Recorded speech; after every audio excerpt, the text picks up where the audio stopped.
Good morning once again. Today we are going to discuss in the second lecture of this control system about the control system dynamics. The references are been given to you as in the previous lecture as well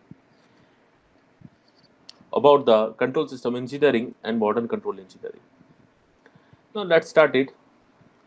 What we are going to discuss in this control system dynamics.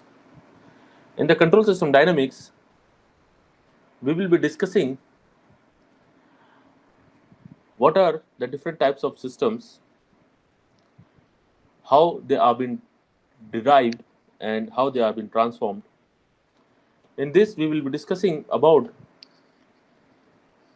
the different types of unrelated, related, and complex systems, and also we will see the Laplace transforms.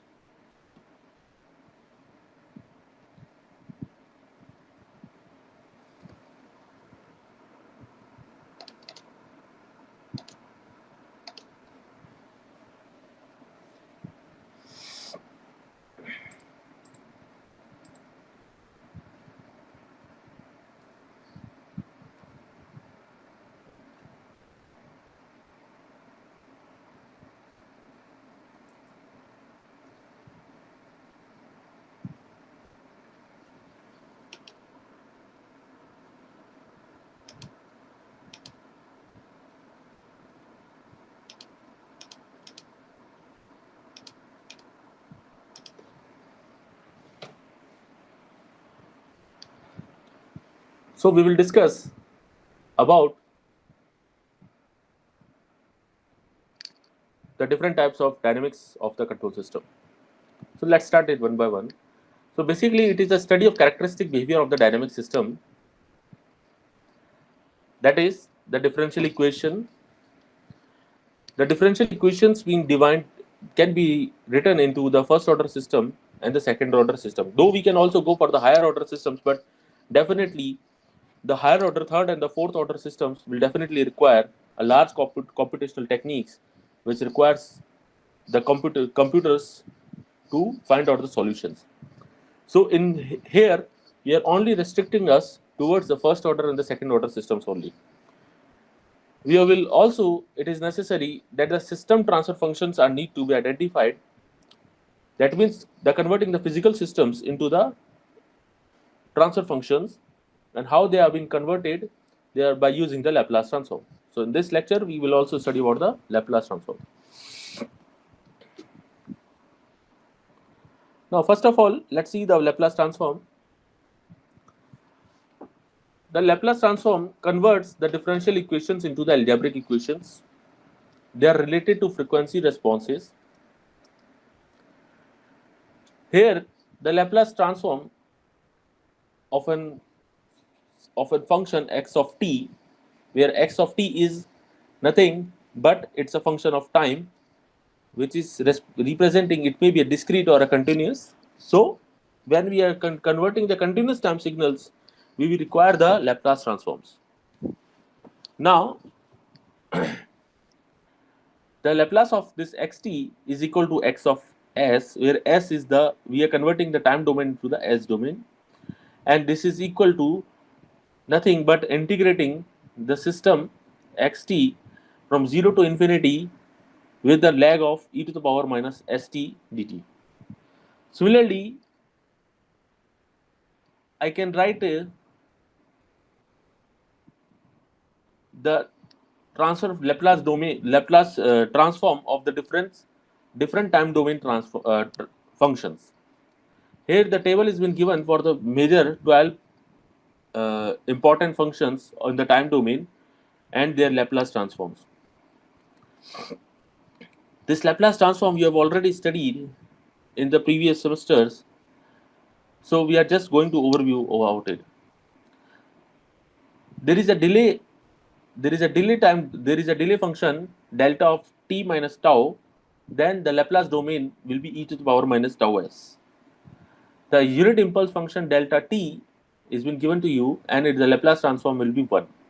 That means the Laplace transform of a unit impulse is 1, and the delay it is giving me the Laplace domain into the e to the power minus tau s. Similarly, there are different types of functions, that is a unit step, ramp, exponential, delay. So for the unit step function, the Laplace domain would be 1 upon s. The Laplace transform of a ramp function will be 1 upon s square. Exponential delay function, that is e to the power minus alpha t, then the Laplace transform of exponential decay function will be equal to 1 upon s plus a. Similarly, exponential approach, that is 1 minus e to the power minus alpha t, then it will be having a Laplace transform in the form of alpha upon s plus alpha.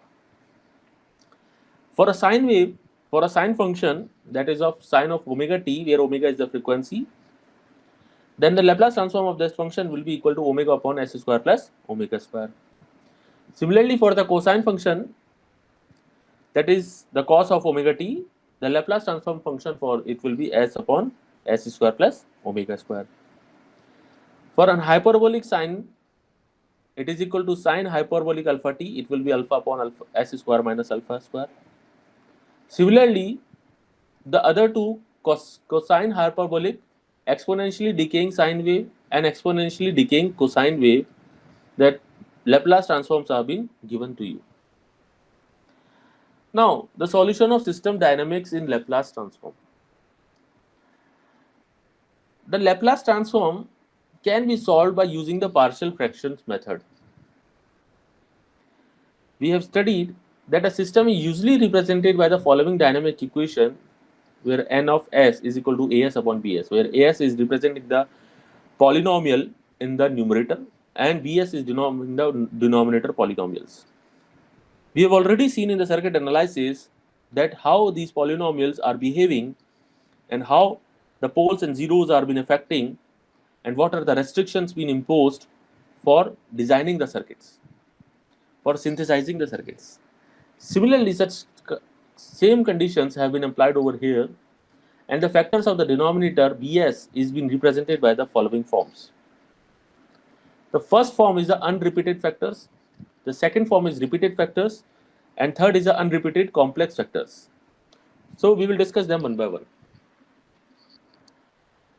The unrepeated factors is been shown to you ns upon s plus alpha into s plus b. Suppose this is your function in which the partial denominator, after giving the partial fractions of the function, we will be getting it as ns as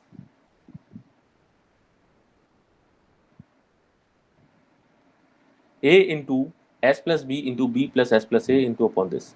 By using this partial fraction, we can calculate the domain response. How do we do it? Let's take an example. Suppose we are having a function y of s, which is defined in the form 2s upon s plus 1 into s plus 2. We are having an unrepeated factors. We are having the two factors of the denominator bs, you can see, and they are unrepeated. That is s plus 1 and s plus 2. We do not have any kind of a repeated factors in this. So when we find out that partial fraction and obtain its time domain response, then we can say that by using the partial fractions, I can resolve into this 2s upon s plus 1 into s plus 2 as a into s plus 2 plus b into s plus 1, s plus 1 into s plus 2. By calculating a and b values, we will be getting a is equal to minus 2 and b is equal to 4. Therefore, this complete equation will be transformed into 2 minus 2 upon s plus 1 plus 4 upon s plus 2. Now we will take the Laplace inverse of this function. Now how to take the Laplace inverse? I have told you that for a simple exponential, this is the Laplace transform of an exponentially decaying function. Look at this table. For an exponentially decaying function, we are having the Laplace domain of 1 upon s plus alpha. So if we take the inverse of it, we will get it e to the power minus alpha t. Similarly, we are having it over here as minus 2 upon s plus 1. So it will be minus 2 e to the power minus t. The alpha is 1, that's why it is minus t. Minus alpha t, that is equal to 1.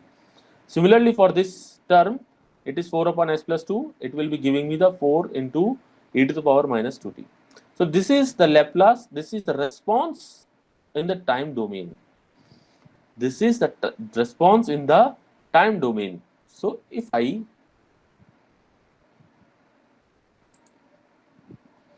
draw this,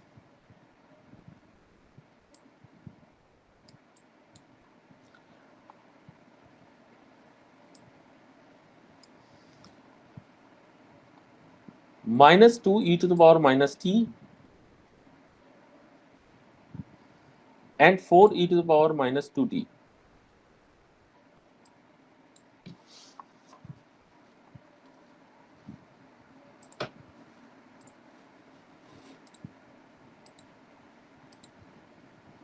So we will get the response of this function of this domain, S domain, into the time domain in this way.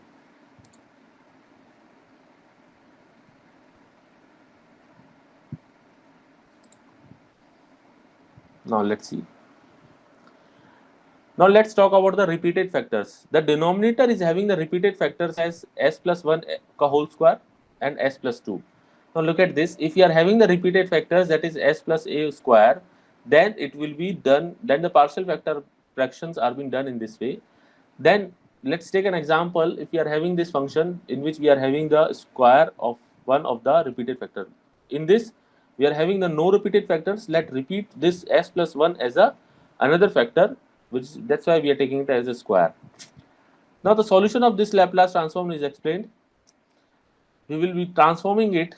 We will be partial fractioning the complete equation, and then we will finding the a and b values and substituting it, and now we will take the Laplace inverse of this equation.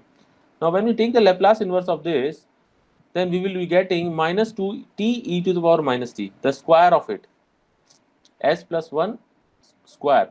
That is, we will be combining the two Laplace domains for this one. Okay. Now let's see. Then the yt will be equal to minus 2 t to the power minus t plus 4 e to the power minus t and minus 4 e to the power minus 2t for these three equations. Now let's see for the complex factors. The complex factors, they contain the complex conjugate pairs in the denominator. Now look at this. In this complex conjugate, we are having an example in which we have taken 2s plus 1 upon s plus 1 plus j and s plus 1 minus j, the complex conjugate pair of over here as a two factors, repeated factors. Now the solution would be like this. We will take the Laplace partial fractions as by this equation, and then we will find out that the Laplace inverse of this, it will be minus 2 e to the power minus t cos t plus e to the power minus t sin t.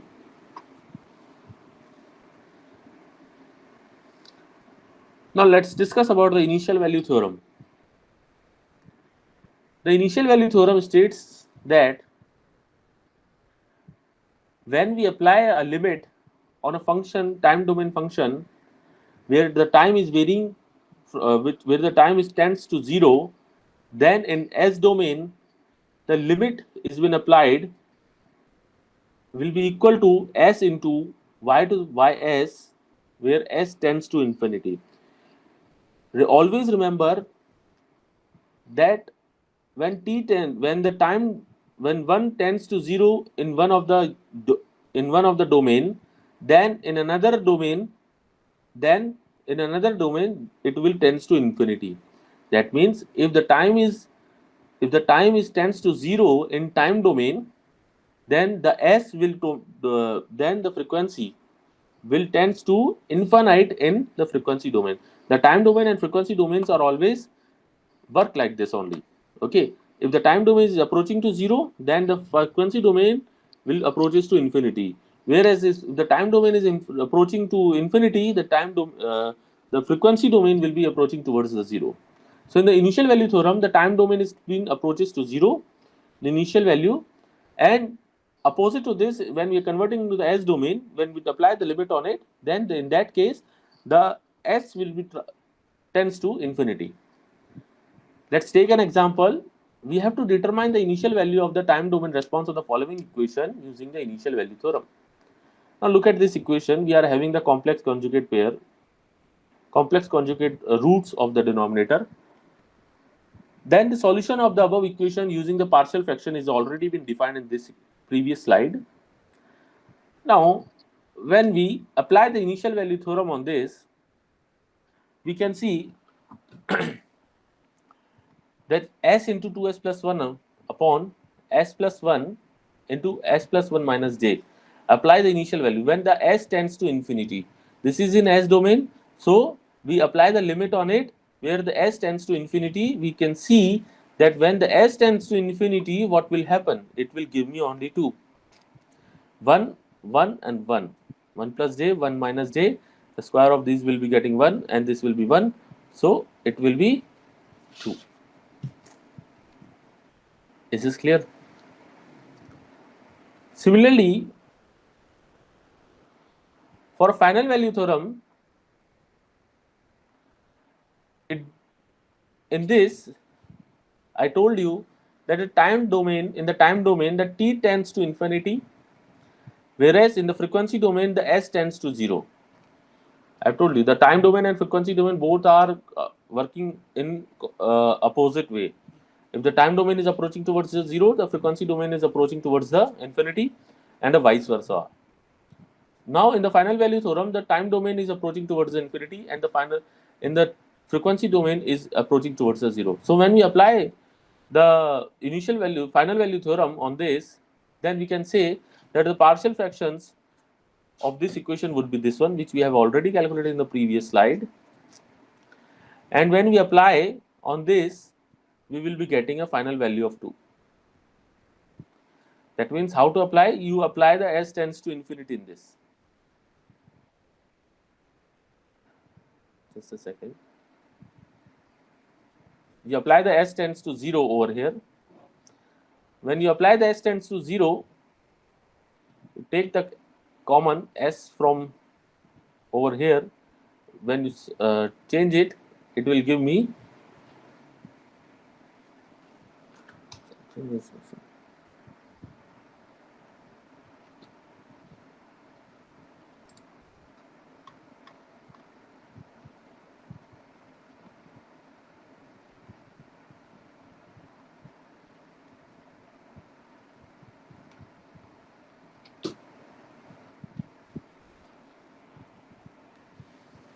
it will give me 2.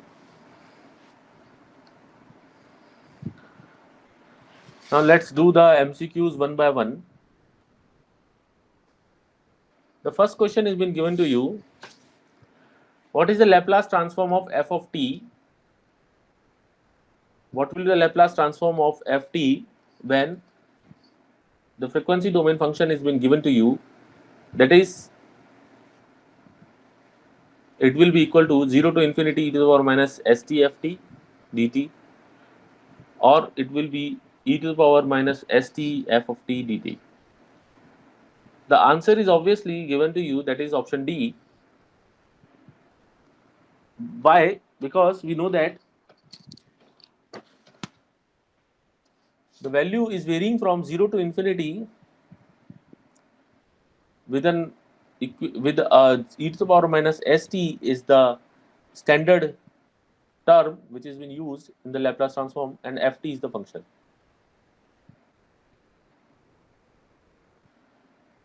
Where fs is been defined by the the Laplace transform is of ft is been defined by the capital letters f of s.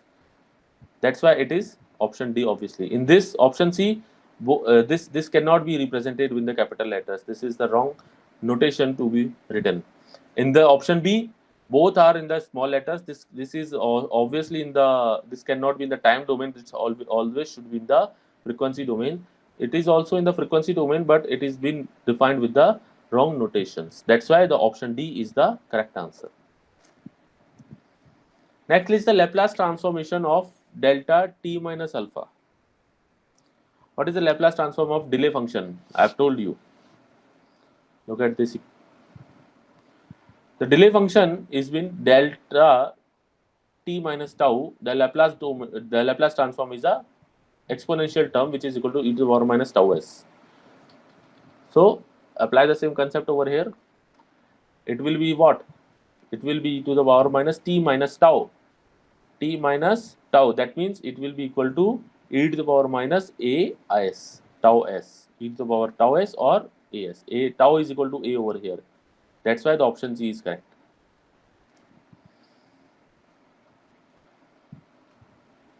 Look at this equation number 3 to 6. I am giving you a few minutes to read out the questions and then we will discuss it.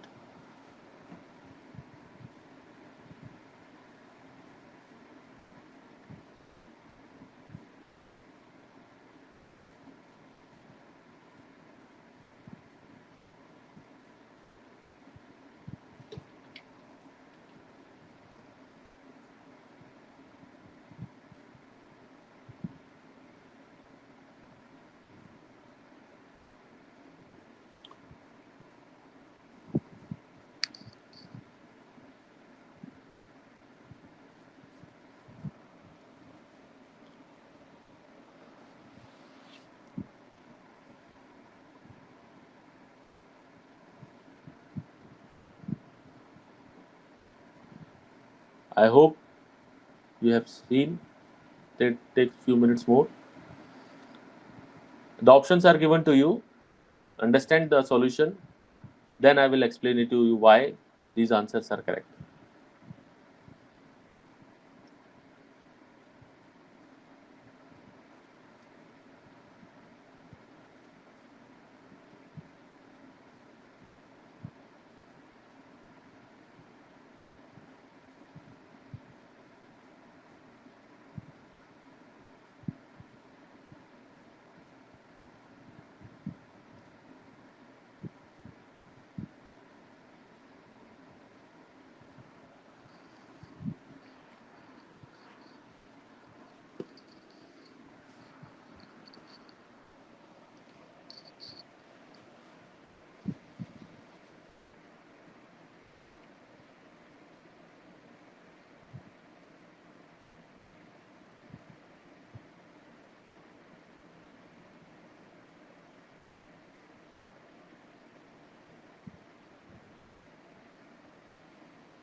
Now let's come back. Let's see.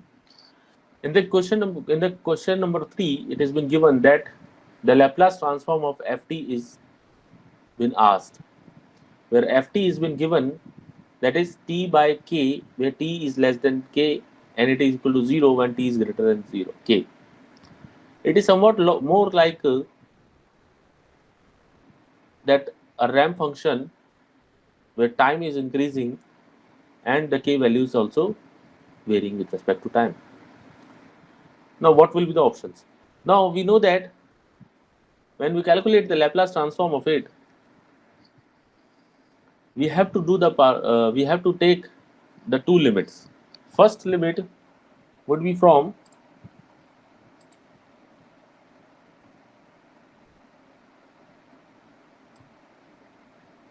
0 to t and t to k, or somewhat like infinity.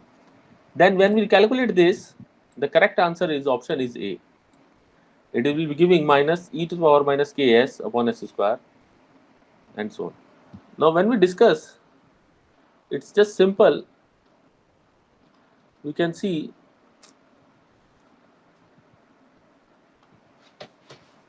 that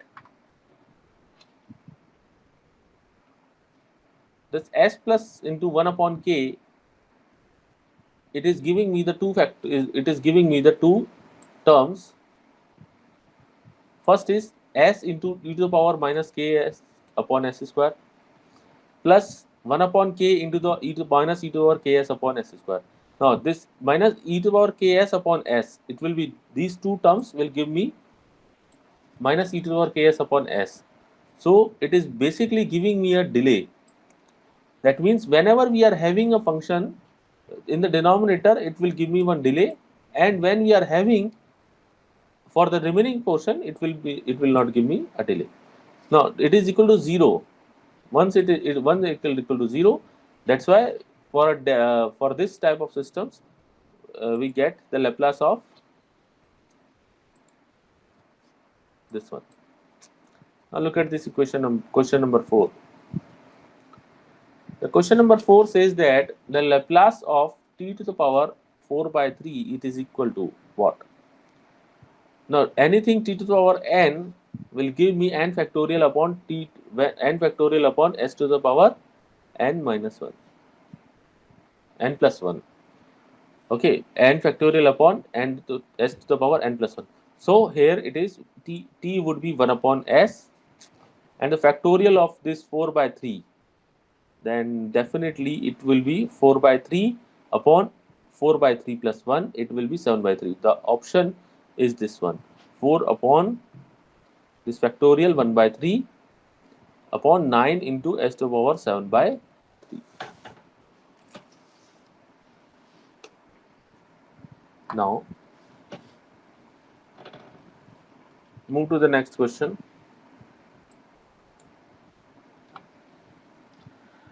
You have to find out the Laplace of 2 to the power t. In the 2 to the power t, it will give me some log functions, and the correct option is option B, which is 1 upon s minus log 2. Now look at this question number 6. You have to find out the Laplace transform of 100 to the power t plus 2t into the power 10. It is giving me that again this factorial. This 2 into the 10 factorial upon s to the power 10 for this one, and for this 100t we will be using the same formula over here, that is equal to 1 upon 2 log t e to the power 10t. Okay, the correct option is answer D. Look at this question number 7 and 8. I will be giving you 2 minutes, then after this we will discuss.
Now let's come back. Let's see the solution. We have to find out the function Laplace transform of this ft is equal to sine square t 2t into cos t. Now we have to do the partial fraction of this, the converting the sine a into cos b formula. Then we have to do the partial fractions. Then we will find out the solution. A is the correct answer.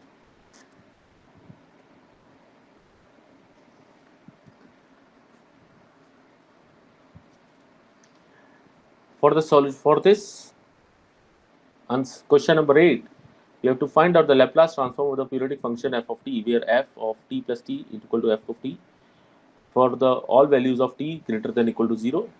For the greater than 0, it will be equal to this one, 1 upon 1 minus e to the power minus t ts, 0 to t e to the power minus st f of t dt, s greater than 0. For this equation of question number 9 and question number 10, we can see we have to find out the Laplace transform of 3t plus 2 to the power whole square. Then the Laplace transform of it will be equal to 18 upon s cube plus 12 upon s square plus 4 upon s. That is your option C.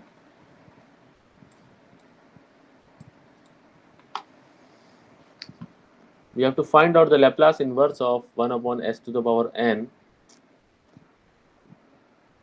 It is possible only when n is what? It is 0, negative integer, positive integer, negative rational. N will, whenever n is positive, then only the inverse of it will be possible. If it is 0, then obviously the Laplace inverse of 1 is not possible. Whenever it is negative integer, then the Laplace inverse is not possible. Whenever it is negative, then the Laplace inverse is not possible.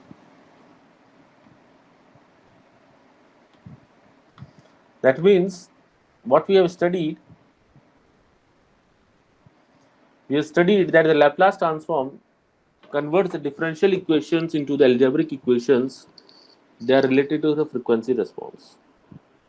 We have seen the factors Bs polynomial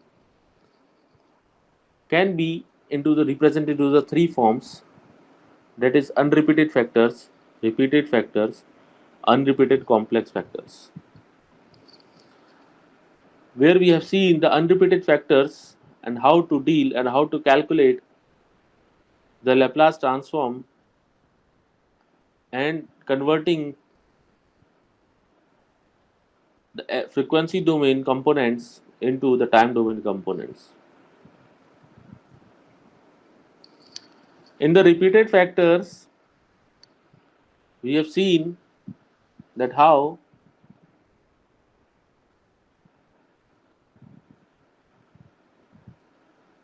the partial fractions are being done for a denominator polynomial function, and how that Laplace transform is being converted into the inverse Laplace into the time domain, that is the frequency response to the time domain responses. We have also seen the complex factors, that they contains the complex conjugate pairs in the denominator polynomial, and we have seen an example in which the equations have been transformed from a frequency domain to time domain. We have also looked up at the initial value theorem and the final value theorem. In the initial value theorem, the limit y of t is equal to the limit s y of s, where in the time domain the t approaches to 0 and the s domain the s approaches to infinity. The example is also being discussed where we have seen how using the partial fractions and Laplace transform you can find out the solution for an initial using the initial value theorem. Then we have also seen in the final value theorem that the limit is been applied on both the sides of time domain and frequency domain, where the t approaches to infinity and s approaches to 0. Then how the final value of the time domain response of the following equation is being used. That is by converting the s domain frequency domain into the time domain using the Laplace transform and partial fractions, and then applying the final value theorem, how we will be getting the solution.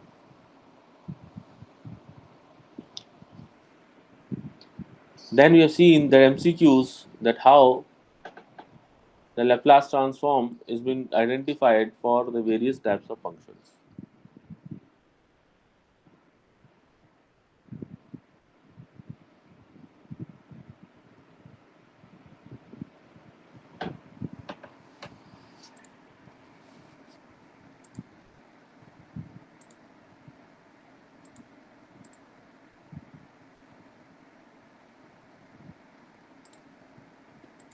Into the algebraic equations, they are related to the frequency response.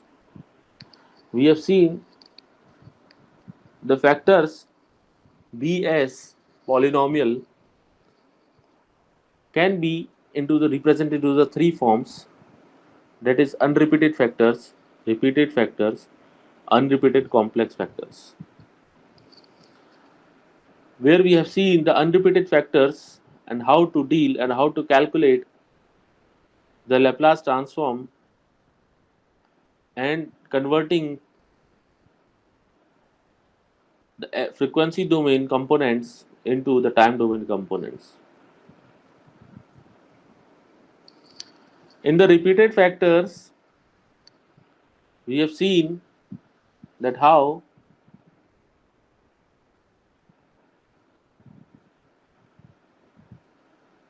the partial fractions are being done for a denominator polynomial function, and how that Laplace transform is being converted into the inverse Laplace into the time domain, that is the frequency response to the time domain responses. We have also seen the complex factors that they contains the complex conjugate pairs in the denominator polynomial, and we have seen an example in which the equations have been transformed from a frequency domain to time domain. We have also looked up at the initial value theorem and the final value theorem. In the initial value theorem, the limit y of t is equal to the limit s y of s, where in the time domain the t approaches to 0 and the s domain the s approaches to infinity. The example is also being discussed where we have seen how using the partial fractions and Laplace transform you can find out the solution for an initial using the initial value theorem. Then we have also seen in the final value theorem that the limit is been applied on both the sides of time domain and frequency domain, where the t approaches to infinity and s approaches to 0.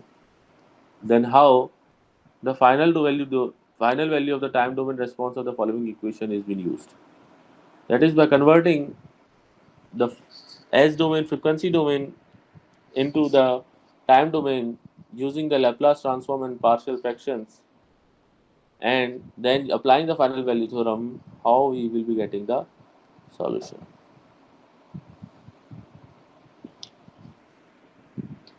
Then we have seen the MCQs that how the Laplace transform is been identified for the various types of functions.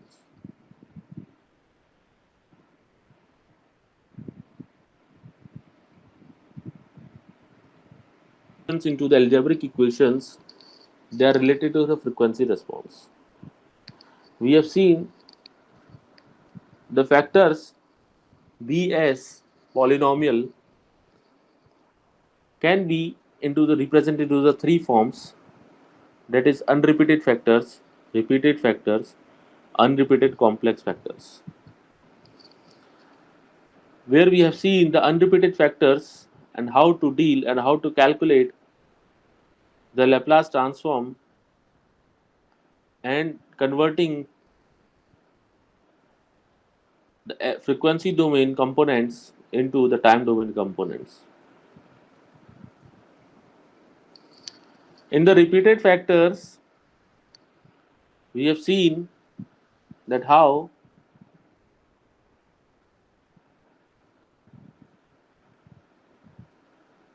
the partial fractions are being done for a denominator polynomial function,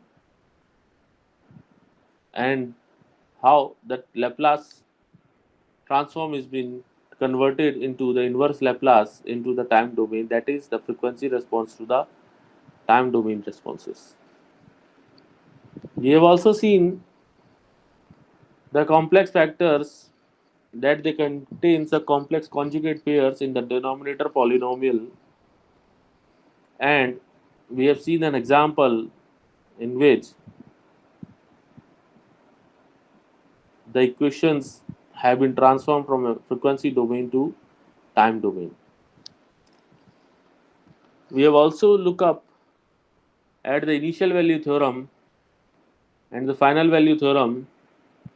In the initial value theorem, the limit y of t is equal to the limit s y of s, where in the time domain the t approaches to 0 and the s domain the s approaches to infinity. The example is also being discussed where we have seen how using the partial fractions and Laplace transform we can find out the solution for an initial using the initial value theorem. Then we have also seen in the final value theorem that the limit is been applied on both the sides of time domain and frequency domain, where the t approaches to infinity and s approaches to 0. Then how the final value of the time domain response of the following equation is being used. That is by converting the s domain frequency domain into the time domain using the Laplace transform and partial fractions, and then applying the final value theorem, how we will be getting the solution.